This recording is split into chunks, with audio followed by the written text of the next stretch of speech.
In a major breakthrough for India, the Defense Research and Development Organization (DRDO) has successfully tested the Extended Trajectory Long Duration Hypersonic Cruise Missile ET-LDHCM on July 14, 2025. The test, conducted under the classified Project Vishnu, marks a significant leap in India's missile technology, placing the country among a select group of nations with operational hypersonic systems. This missile demonstrated sustained flight at speeds exceeding Mach 8 with a range of approximately 1500 kilometers. This places it within the category of hypersonic cruise missiles, air-breathing low-altitude systems that combine speed with in-flight maneuverability, making them significantly harder to intercept than conventional ballistic missiles. The missile uses scramjet propulsion and remains within the Earth's atmosphere throughout its flight. Unlike ballistic systems that follow high, predictable trajectories, hypersonic cruise missiles operate at lower altitudes and can adjust their path mid-flight. This drastically reduces the reaction time available to adversaries and challenges current missile defense frameworks. Based on open-source assessments, the ET-LDHCM is capable of reaching a target like Noor Khan Air Base in Pakistan from Adampur in India within approximately 3.3 minutes.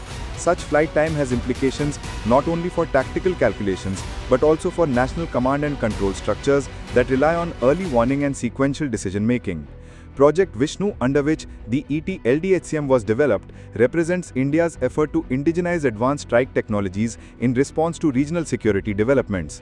The program builds on over a decade of groundwork laid during the HSTDV trials, which were aimed at validating high-speed combustion, materials capable of withstanding extreme temperatures, and flight stability under hypersonic conditions. ET-LDHCM appears to be one of at least two long-range hypersonic missiles under development, intended to address both conventional and potentially strategic missions. India's entry into the hypersonic space brings it alongside the United States, Russia, and China, three countries known to have tested or deployed hypersonic systems.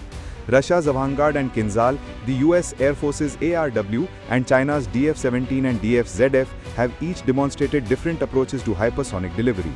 The DF-17, for example, uses a ballistic missile booster to launch a glide vehicle capable of maneuvering at hypersonic speeds.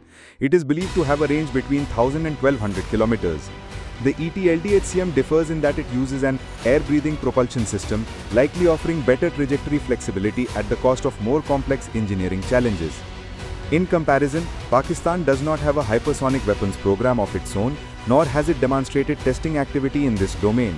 Any future access to such technologies would likely depend on Chinese support or direct transfers, though even that would face challenges in terms of integration, operational doctrine, and reliability. The introduction of an Indian hypersonic cruise missile would significantly reduce the warning time available to Pakistani military or political leadership in a high-stakes scenario. The low detectability and high speed of such systems render traditional surface-to-air and point defense systems largely ineffective unless supported by next-generation sensors and interception platforms.